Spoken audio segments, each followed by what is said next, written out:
I've never been a believer in paranormal stories or conspiracy theories, but what happened during our cruise near the Bermuda Triangle is something I can't explain. My wife Jessica and I decided to take a break from work, so we booked a 7-day cruise.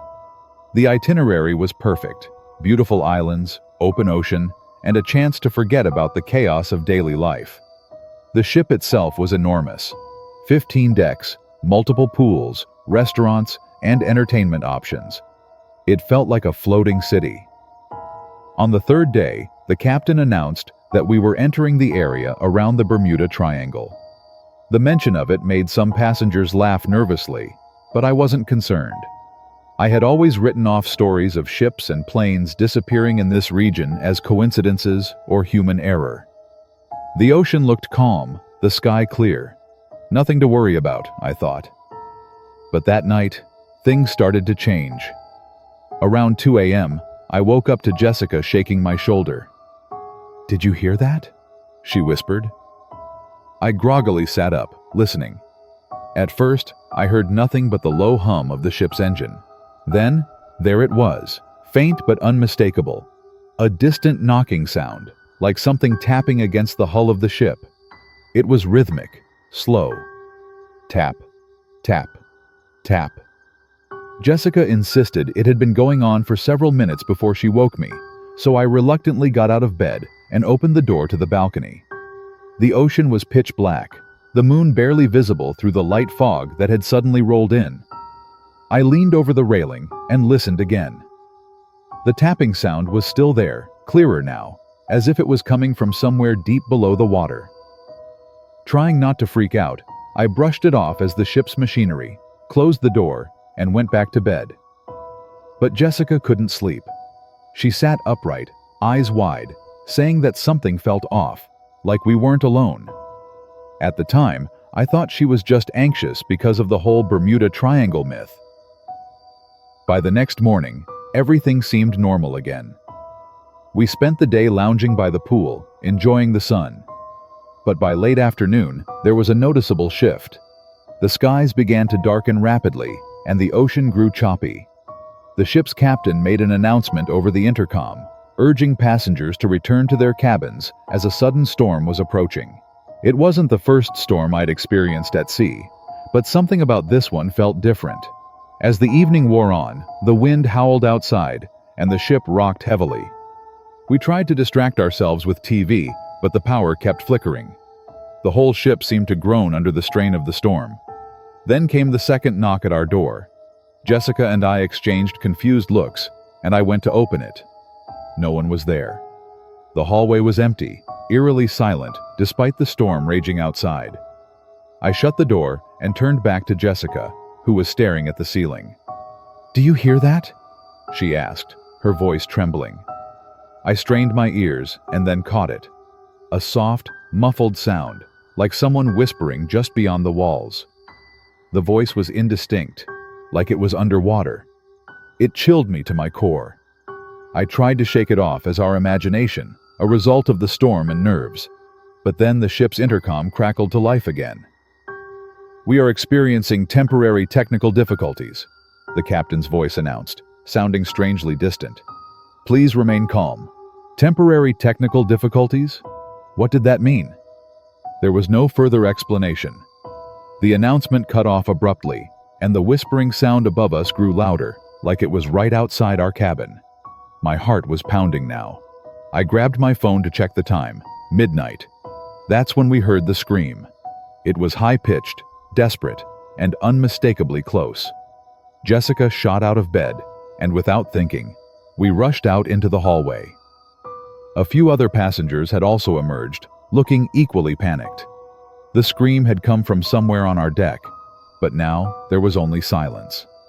No one knew what to do. The lights above us flickered again, and for a brief second, everything went black. When the lights returned, one of the passengers, a woman standing a few doors down, was gone. We hadn't heard her leave, hadn't seen her move, but she was no longer there. Her husband, who had been standing right beside her, was shouting her name, frantically searching for her. We all split up, scouring the deck, checking every cabin, but she had vanished without a trace.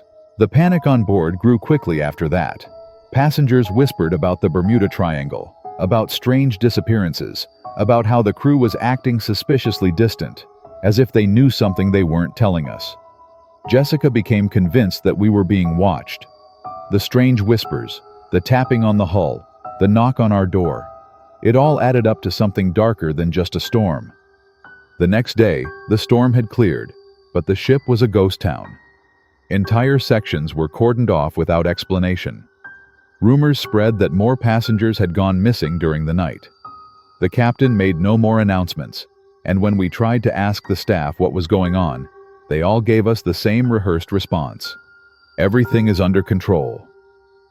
But it wasn't. People were vanishing, one by one. Every night, more passengers disappeared, and we could do nothing but wait in fear. The whispers in the walls became a constant presence, growing louder each night. Finally, on the 5th day, the ship returned to port. The captain gave a short, cryptic announcement, thanking us for our patience. No mention was made of the missing passengers. As we disembarked, we noticed extra security, men in dark suits who seemed to be taking notes on the remaining passengers. We never found out what happened to the people who vanished, and when we tried to contact the cruise company, they denied any such incidents occurred.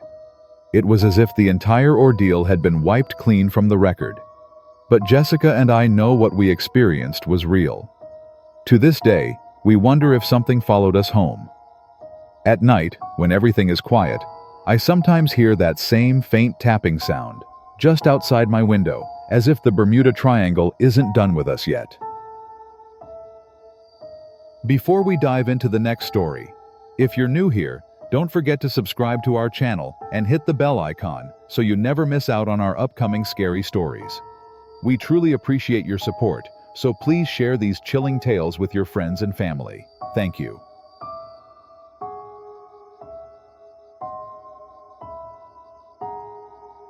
I've never been a fan of cruises, but my wife insisted on this trip. It was our 10th anniversary, and she had always wanted to do something extravagant. We saved up for this week-long cruise to the Caribbean. 5 days of sun, sea, and relaxation. The ship was enormous, a floating city. With over 3,000 passengers on board, it felt like an adventure we'd never forget. And I was right, but for all the wrong reasons.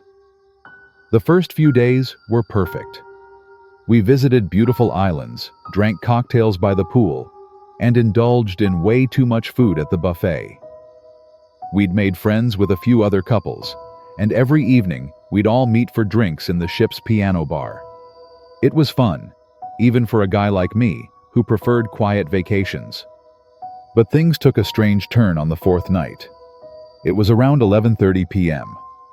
We had just returned to our cabin on Deck 7 after another night of drinks with our friends. My wife had fallen asleep almost immediately, but I was restless. I decided to take a short walk, maybe grab a snack at the 24-hour cafe down the hall. As I left our room, the hallway was quiet, eerily quiet. On a cruise ship, even at night, there's always some noise. Footsteps, chatter, music. But tonight, it was dead silent. I shrugged it off, thinking maybe everyone had turned in early, and headed toward the elevator. That's when I saw her. A young woman, maybe in her mid-20s, standing at the far end of the hallway, just staring out the large porthole that looked over the ocean. Something about her seemed off. She was barefoot, wearing a light blue dress that looked wrinkled, and her hair was a mess, like she'd been caught in a windstorm.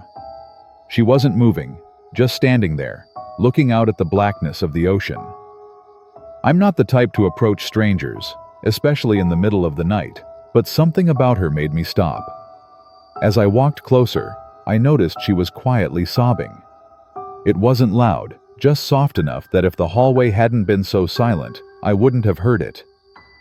"Are you okay?" I asked, keeping my voice low so as not to startle her. She didn't turn around, didn't even acknowledge I was there. For a moment, I considered walking away. It wasn't any of my business after all. But something about the way she was standing, the way her shoulders were trembling, made me uneasy. "Miss?" I tried again, moving closer. "Do you need help?" This time, she turned. Her eyes were red and puffy from crying, but her face was pale, almost as if she hadn't seen sunlight in days. She stared at me for a moment, and then, without saying a word, turned back to the window. I was about to ask her again if she needed help when she finally spoke. "I'm waiting for him," she whispered, her voice so soft it was almost drowned out by the faint hum of the ship's engines. "Waiting for who?" I asked, confused. But she didn't respond. Instead, she turned and walked down the hallway, disappearing around the corner toward the aft of the ship. I stood there for a moment, wondering if I should follow her or maybe alert security. Something wasn't right about the whole situation. But after a few seconds, I shook my head, convinced I was overthinking things. Maybe she was just drunk, or maybe she had a fight with her partner. I decided to head back to my cabin. The next morning, I woke up to the sound of muffled voices outside our door. When I opened it, I saw a few members of the ship's security team speaking in low tones to one of the cabin attendants. They glanced my way, but quickly looked back down the hall. I didn't think much of it at the time. Later, during breakfast, my wife and I overheard a few people talking about how someone had gone missing during the night. A young woman, mid-20s, hadn't returned to her cabin, and her partner had reported her missing early that morning. There was a search underway, but so far, no one had seen her. The description matched the woman I'd seen in the hallway the night before. My stomach sank. I told my wife about the encounter, and we both agreed that I should go to the ship's security office to let them know. Maybe it would help. I wasn't sure, but I couldn't just ignore it. When I reached the security office, I explained what I'd seen to one of the officers. He listened carefully, jotting down notes, but his expression remained neutral. When I finished, he thanked me for the information, but didn't seem particularly alarmed. I asked if they thought she might have gone overboard, and he gave me a rehearsed answer about how rare those incidents were and how the ship had plenty of safety measures in place. Still, the unease in my gut didn't go away. The day dragged on with no news. The ship continued its journey, and despite the growing rumors among the passengers, the staff seemed determined to keep things running smoothly, as if nothing had happened. That night, I couldn't sleep. My mind kept replaying the image of the woman standing at the window, staring out at the sea. Something about it didn't sit right with me. Around 2 a.m., I decided to take another walk, hoping it might help me clear my head. As I walked down the same hallway on deck 7, I felt a chill in the air, colder than it had been the night before. The hallway was once again empty, but as I approached the porthole where I had seen her, I noticed something odd. There, on the floor near the window, were wet footprints. Bare footprints, leading away from the window toward the aft of the ship. My heart began to race. The air smelled faintly of salt water, and the hairs on the back of my neck stood on end. I followed the footprints, even though every instinct in me screamed to turn back. They led to a door marked "Crew Only." It was slightly ajar. I hesitated, then pushed it open. The room beyond was a small, dimly lit maintenance area. It was empty, except for the smell of dampness and the sound of water dripping somewhere in the distance. I took a step inside, and that's when I heard it. A soft whisper, like a voice carried on the wind. "I'm still waiting." I froze. The voice was the same as the woman's from the night before, but it sounded distant, as if it were coming from somewhere far away. My blood ran cold as I realized the footprints had disappeared. I quickly backed out of the room, my heart pounding in my chest. I never saw the woman again, and to this day, I don't know what really happened to her. The ship's captain made an announcement the next morning, assuring passengers that the search was still ongoing and that authorities would be involved when we docked.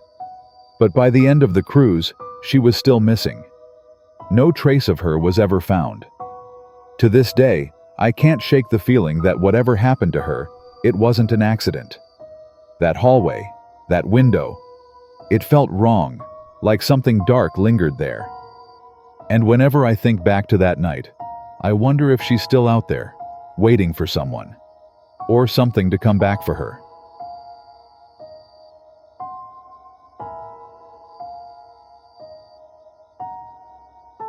I had always loved cruises. The open sea, the endless buffet, the entertainment. It was the perfect escape from the stresses of everyday life.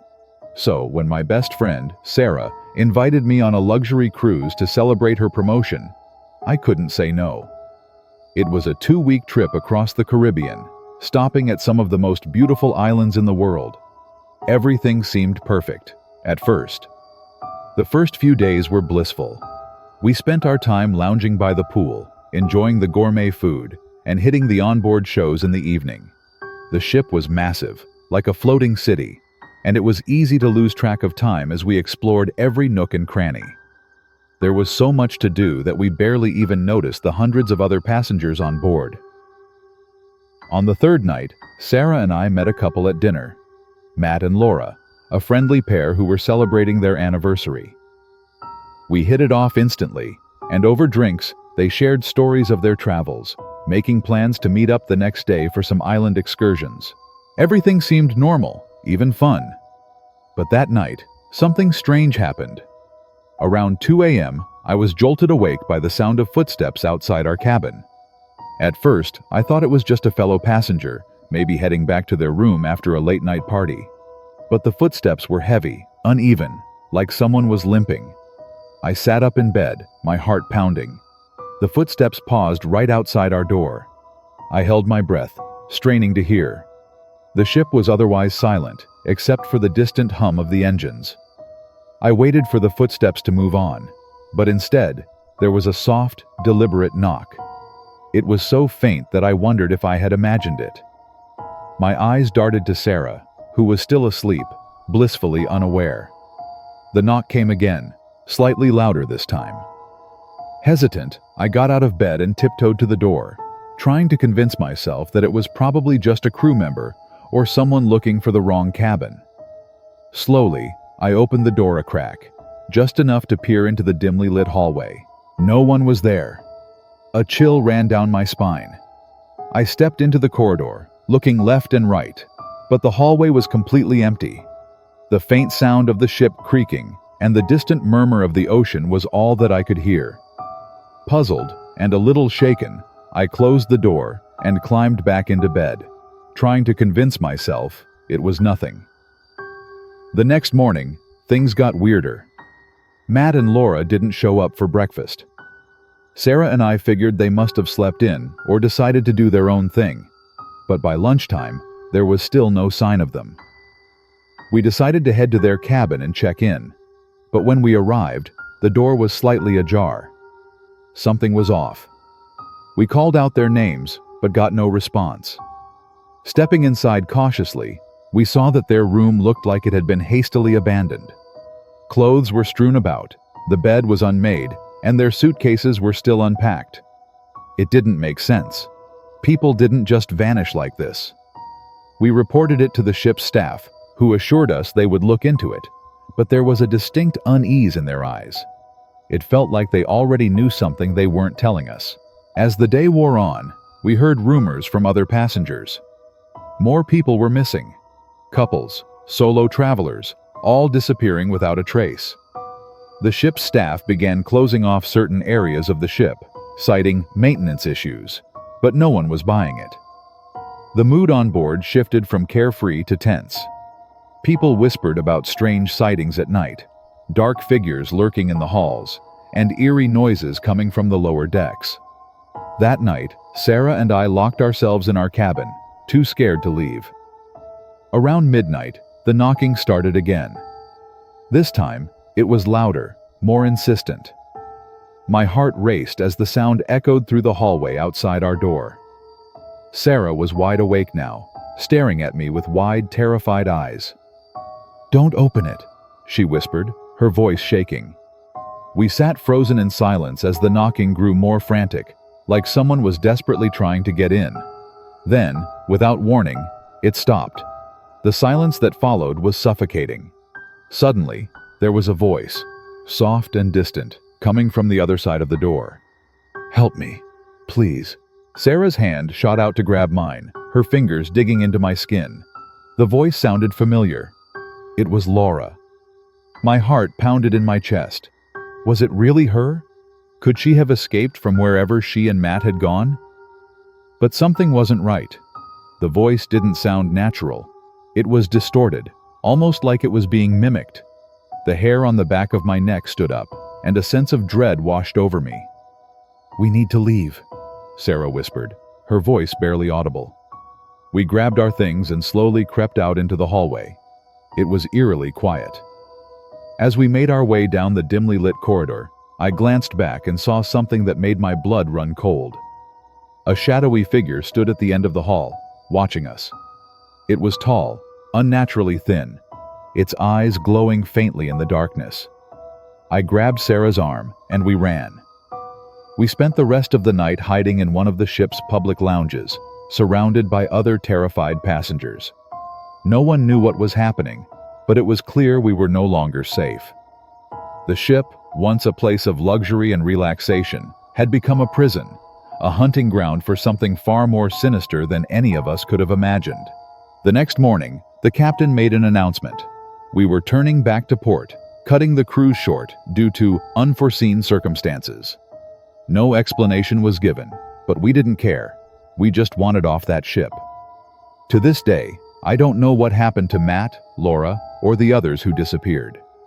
The cruise line never released an official statement, and any attempts to get answers were met with silence.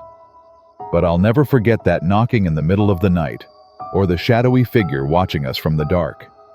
And I'll never set foot on a cruise ship again.